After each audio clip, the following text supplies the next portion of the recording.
Today, we're diving into David Goggins' transformative book, Can't Hurt Me. We are going to unpack the simple yet incredibly powerful tools he developed to master your own mind and completely shatter what you think your limits are. But let's start with a question that gets right to the heart of why this all matters. Why do we stop? Why do we hit that wall during a workout or on a project and just decide that's enough? Even when some part of us knows deep down that we have more to give. We've all been there, right? Well, a huge part of the problem is that our culture is obsessed with the easy way out. I mean, everywhere you look, it's life hacks, quick fixes, the path of least resistance. But Goggins' entire philosophy is that real self-mastery, the kind that builds what he calls a calloused mind, is found in the complete opposite path, the one that embraces hard work. And that brings us to the man himself, who is the living embodiment of rejecting the quick fix, David Goggins. But look, to really get his philosophy, you first have to understand the man he used to be. Before he became this icon of mental and physical toughness, David Goggins weighed almost 300 pounds. He was working a dead-end pest control job and was just completely haunted by his past. And one thing about Goggins, he is brutally, relentlessly honest about that person. He talks about growing up with terrible abuse, crippling insecurity, and how, in his own words, he was just making excuses for everything wrong in his life. But then something snapped, and through what can only be described as sheer unimaginable force of will, he completely remade himself. I mean, listen to this resume. He became the only member of the U.S. Armed Forces to ever complete SEAL training, Army Ranger School, and Air Force Tactical Air Controller training. Then he became an elite ultramarathon runner and even broke a world record for pull-ups. Just unbelievable. But here's the most important part. His book, Can't Hurt Me, is not about becoming him. The goal is not to go run 100 miles. The real idea is that every single one of us can learn to master our own mind, to defy the very personal odds that are stacked against us, and find out what we're actually capable of. This video is brought to you by EPC Land, our platform dedicated to helping you learn and grow. We have a ton of resources to explore, and we'll touch on that a bit later. For now, let's dive into the core ideas of this book. All right, tool number 1. This is so powerful. Goggins calls it the accountability mirror. And forget about positive affirmations. This is about radical, brutal honesty with the one person you can never truly lie to, yourself. This means you literally look yourself in the eye and you say all the hard truths out loud. You name the excuses you're making, the potential you know you're wasting, the little lies you're telling yourself. It's all about taking 100% ownership, because you can't fix a problem you won't even admit you have. So how do you do it? You literally rewrite your own story. So your old story might be something like, I skipped my last 3 workouts, I'm just so inconsistent. The skilled story takes those same facts and adds ownership. It becomes, I skipped my last 3 workouts, so tonight I'm putting on my shoes and doing just 15 minutes no matter what. See? You're taking back control. Okay, so you've owned your truth with a mirror. Awesome.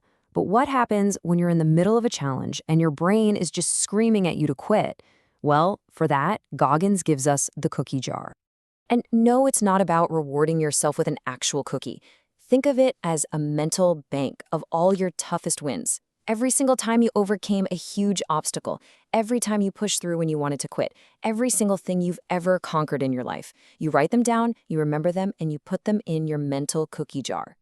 So when you're in that moment of real suffering, when self-doubt is creeping in, you mentally reach into that jar and you pull one of those memories out. You remind yourself, hey, I survived that. I got through that awful situation. I finished that project. It's proof. It's fuel. It reminds you who you really are when things get hard. And as you're learning these new frameworks, remember that applying them is key. If you want to dive deeper into practical skills, check out the courses, videos, and in-depth blogs on epqland.com. Now, let's get back to the next key concept. All right, let's get to the big one. This is probably Goggins' most famous concept, and maybe the most misunderstood. It's the 40% rule.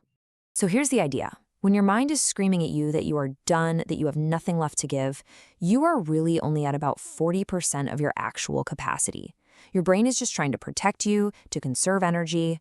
But Goggins says you have a massive reserve, a whole 60% more waiting for you on the other side of that discomfort.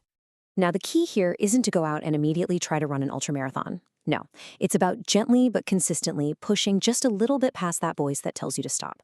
When you want to do 10 push-ups, do 11. When you plan to read for 10 minutes, read for 12. Each time you do this, you callous your mind and you prove to your brain who's really in charge. But look, all three of these tools, the mirror, the jar, and the 40% rule, they all point to a much deeper, more profound idea about where willpower actually comes from. And what's absolutely fascinating is that it's now being backed up by modern neuroscience. Goggins argues that we have it all backward. We think motivation comes from chasing rewards, the carrot. But he says true, lasting growth comes from the stick. It comes from intentionally doing things you don't want to do, from embracing the suck. And this is where it gets really, really cool. This isn't just some tough guy philosophy. Modern science actually supports this. Neuroscientists have looked into this, and the insight is a total game changer. See, there's a part of your brain called the anterior mid-cingulate cortex.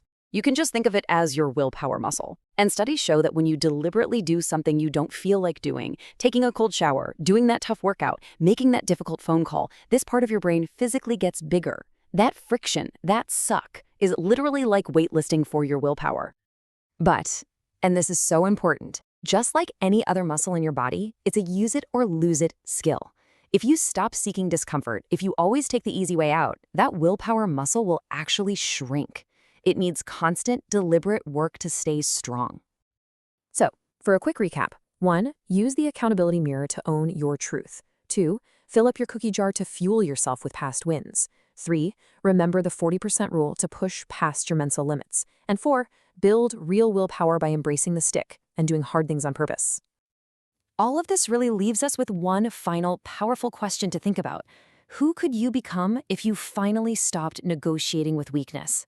If you found this summary valuable, please give this video a like, share it with a friend who could use it, and most importantly, subscribe to the channel so you don't miss our next video.